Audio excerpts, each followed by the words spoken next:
guys, apa kabar? Hari ini saya berbahagia karena ada satu pasukan Prudential yang luar biasa. Oke, saya perkenalkan dulu teman saya sebelah ini. Bro, boleh tahu namanya siapa, bro? Ya, perkenalkan nama saya Luis. Oh, Luis. Luis, kalau boleh tahu, Luis ini backgroundnya apa? Saya adalah seorang kontraktor. Kontraktor. Dulu Ya. pendidikannya di mana? Di Surabaya? Saya dulu dari Universitas Kristen Petra, Oke. Surabaya. Setelah lulus, kemudian Setelah lulus, saya langsung menuju ke NTT untuk bekerja. langsung ya? Langsung. Keren ya. Ya. Kemudian sekarang ngerjainnya kontraktor. Sekarang masih kontraktor. Oh, oke. Tinggalnya di mana lo? Saya tinggalnya kalau di Surabaya di Ngagel. Oke, kalau yang Kalau di NTT di kota Atambua. Atambua. Oke.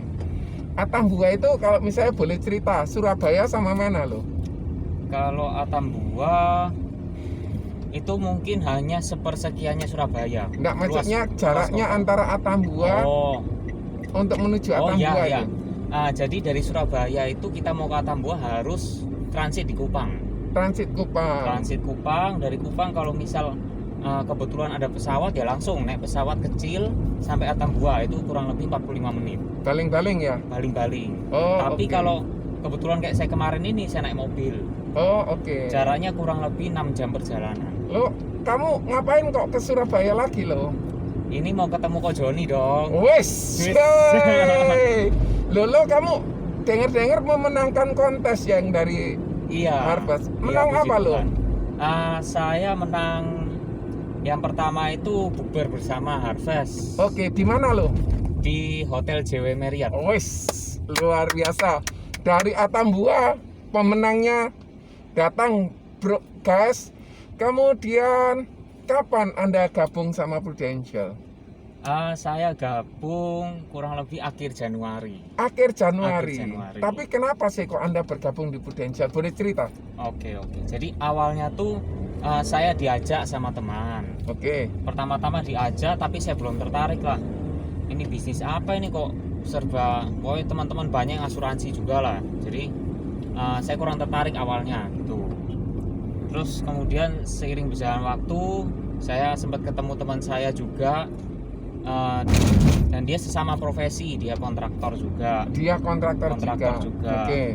Tapi saya bingung loh, kenapa dia juga jalan asuransi, malah asuransinya diutamakan sekarang. Sekarang, Iya, oke. kontraktornya jadi sampingan malah. Oke. Ada apa dengan asuransi ini? Gitu. Iya. Agen asuransi ini saya tanya. Oke. Ternyata penghasilannya gak main-main guys. Oh, really? Really. Oh, tapi kamu tadi bilang nggak tertarik. Nggak tertariknya Nah, di mana? Kenapa? Gak tertariknya ya karena pandangan orang kan negatif terhadap agen asuransi itu. Padahal sebenarnya ya memang sebenarnya saya tahu banyak ada teman-teman mama juga itu yang semua sudah jadi leader dan penghasilannya lumayan. Oh, Tapi saya masih oke. belum percaya kalau cuma lihat itu. Ternyata ada teman sendiri. Sesama kontraktor? Sesama kontraktor. Dia jalankan Iya. Prudential. Gitu. Jadi lebih percaya lah kalau ada teman yang kayak gitu. Jadi akhirnya ya kebetulan saya penasaran. Saya tanyalah ke leader saya sekarang ini, namanya Vivi. Oke. Saya tanya, akhirnya dijelaskan dan dikasih video introduction Oke. dari salah satu guru besar kita, Ko Wibi.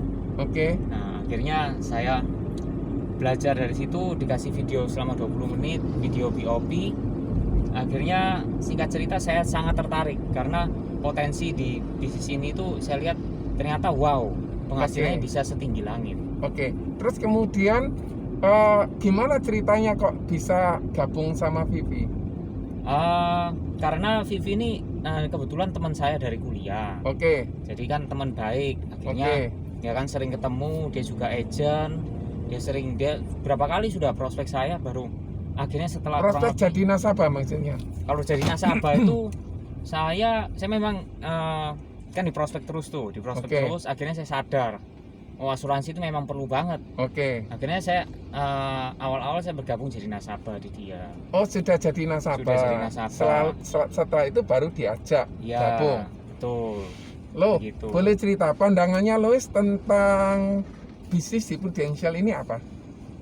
Pandangan saya tentang bisnis prudensial ya, jadi ini nggak seperti yang dilihat orang-orang ya guys.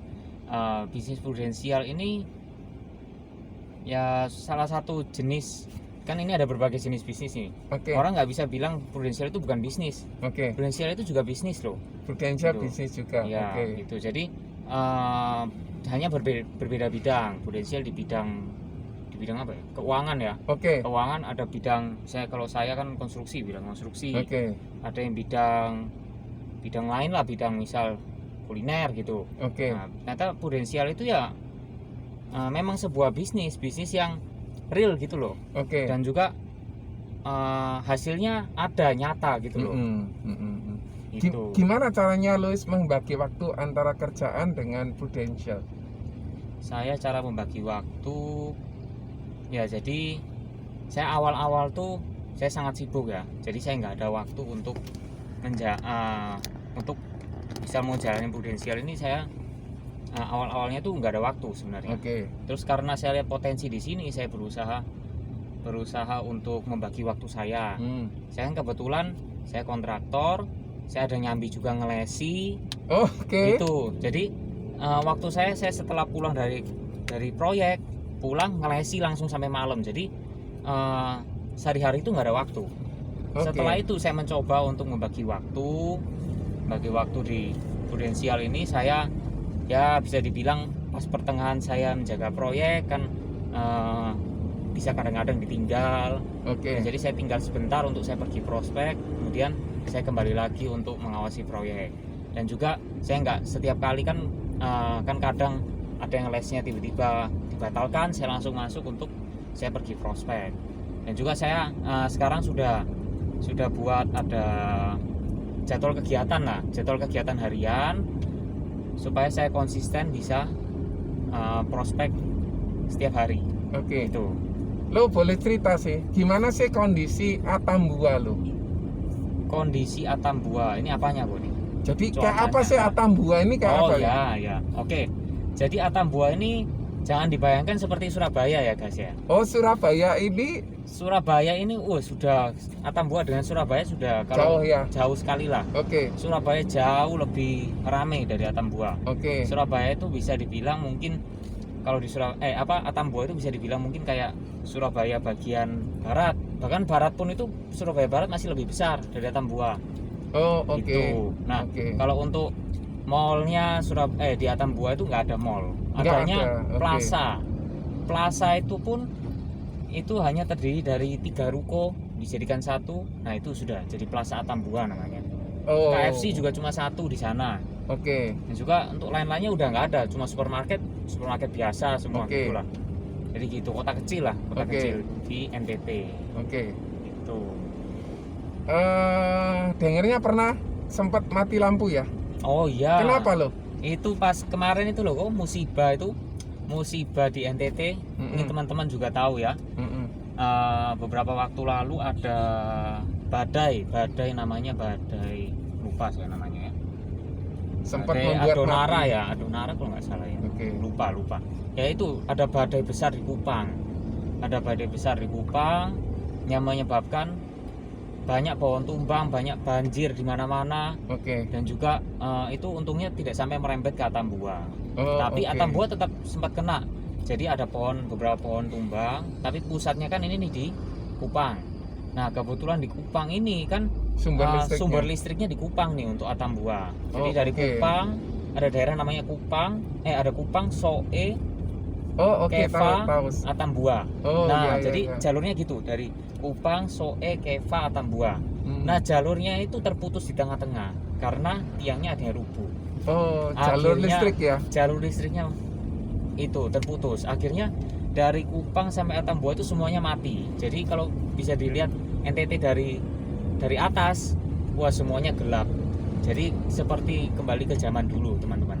Oke. Gitu. Berarti selain itu apa lagi kendalanya lo? Kendalanya juga di sinyal. Selain listrik nggak ada Iya. sinyal. Ko Joni Iya. berkali-kali telepon saya, wah itu nggak bisa Sinyalnya diangkat, kurang sinyalnya bagus. kurang bagus. Dan juga Oke. saya mau ikut Zoom juga Wah, jadi Ada kacau lah gangguan. jadwalnya, gangguan semua. Tapi pertanyaanku, kenapa kok kamu tetap bisa jual meskipun kondisinya seperti itu? Karena saya tetap konsisten teman-teman. Jadi walaupun ada hambatan seperti itu, tetap cari cara bagaimana. Jadi kebetulan pas saya prospek, kebetulan di toko sana ada listrik, langsung saya pinjam. Jadi sekalian langsung saya tunjukkan ilustrasi langsung di depannya gitu. Jadi saya cari cara lah. Saya mau walaupun memang ada genset, tapi genset nggak selamanya nyala gitu. Jadi saya curi-curi waktu pas kebetulan ada listrik, saya langsung jos saya untuk prospek, saya sana sini gitu. Tapi ini kontraktornya milik sendiri ya lo? Kontraktor join sama saudara. Oke, jadi Gitu. intinya ya mesti ada saham lah ya. Ya, Terus kemudian bagaimana ritme kerjanya Louis sehingga Louis bisa closing memenangkan pertandingan kontes bukber ini?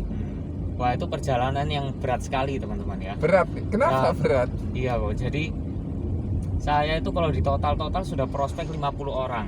50 orang guys, kemudian yang closing Yang closing 2. 50 closing 2, Dua. jadi 25 orang baru ketemu satu guys. Iya. Tapi Oke. doakan ini dari 50 ini kan masih saya follow up lagi. Semoga semoga ada closingan berikutnya teman-teman. Oh oke, kira-kira yang sudah pasti closingan apa lo? Yang 2 kemarin 2 PPH. Oke. Ada calon-calonnya ini perwarisan. Ada 3 case perwarisan dan 1 PPH. Oh oke, apa sih harapannya Louis mau berbisnis di Prudential? Karena gini, saya punya mimpi saya. Di usia 28 saya harus sudah punya rumah sendiri, Oke. harus sudah mapan, Oke. harus sudah siap secara ekonomi untuk nikah. Hanya pasangannya aja yang belum ada ini. Oke, kira-kira kepengen income berapa dari Prudential lo? 100 juta per bulan. Kapan Louis inginkan 3 income? tahun lagi di usia 28 saya nanti. Oh oke. Kira-kira sudah tahu ya cara ngaturnya supaya bisa dapat 100 juta per bulan ya? Sudah tahu sambil dibimbing oleh my leader. Oke. Terus kemudian apa targetnya Louis untuk tahun ini di Prudential? Target saya mau mencapai Star Club Oke. dan juga AAD. Oke. Selain itu juga saya mau mengejar MDRT. Kira-kira sudah tahu semua ya targetnya ya? Sudah tahu, selalu diingatin oleh Ko Joni. Oke guys. Ya inilah guys perjalanan seorang muda yang berjuang di Kota Atambua. Kota Atambua itu secara ekonomi bagaimana loh? Atambua itu Ekonominya bagus seperti Sidoarjo gitu atau bagaimana? oh jauh. Kayaknya saya kurang tahu ya kalau Atau- Sidoarjo itu Nah. Apa ya, pendapatan per kapita per Oh. bulan kira-kira rata-rata berapa? Atambua ini bisa dibilang perputaran ekonominya besar di sana. Perputaran ekonominya besar. Jadi Besar. Louis punya peluang besar ya di Iya. situ ya. Oke. Di sana karena merupakan kota perbatasan Indonesia dan Timor Leste. Jadi Atambua itu sebenarnya Atambua kota perbatasan. Oh, oke. Gitu. Jadi di sana Oke. itu pusatnya pertukaran ekonomi. Pokoknya barang masuk, barang keluar itu banyak sekali di sana. Oh, I see. Uangnya besar banget. Jadi perputaran uangnya Atambua. ada, cuma mallnya cuma satu itu Iya, aja. betul. Sehingga mereka bisa punya kemampuan untuk beli proteksi asuransi ya. Benar banget. Ya. Oke. Jadi potensinya Louis bisa buka kantor di sana tuh ya. Amin. Oke guys, Sip. semoga bermanfaat. Kasih kata-kata motivasi buat teman-teman semua lo yang Oke. mau gabung, yang sudah gabung. Oke, baik. Untuk teman-teman semua yang sekarang masih struggling dan masih berjuang di Prudential ini, memang tidak ada kata-kata nggak bisa. Ya, semua orang pasti bisa asal ada kemauan. Ya, saya di sini juga mengalami itu. Nah, semoga teman-teman semua juga bisa maju terus, pantang mundur. Kalau misal ada kesulitan apa, sering-seringlah konsultasi dengan leader, karena konsultasi dengan leader itu adalah satu kunci untuk teman-teman bisa cepat mencapai apa yang teman-teman impikan. Jadi gitu Oke. teman-teman. Ya. Guys, itu pesan dari Atambua guys. Sedang berlibur ke Surabaya khusus mendatangi bukber di JW Maret. Lo semangat. Semangat. Semoga sukses selalu. Ya, thank you Ko Joni. Dengar-dengar juga sudah Ya. ngerekrut ya? Ya, sudah rekrut juga. Oh, keren ya. Iya. Guys, ini boleh dibilang sebagai panutan buat kita semua. Kalau kita ingin berhasil, kita berusaha, kita atur. Orangnya sibuk tetapi masih bisa ngatur waktu. Orangnya punya dream yang besar sehingga aktivitasnya menuju ke dream tersebut, bukan konsentrasi kepada kesulitan-kesulitan yang dihadapi. Oke guys, semoga Oke. bermanfaat. God bless you. Bye. Bye.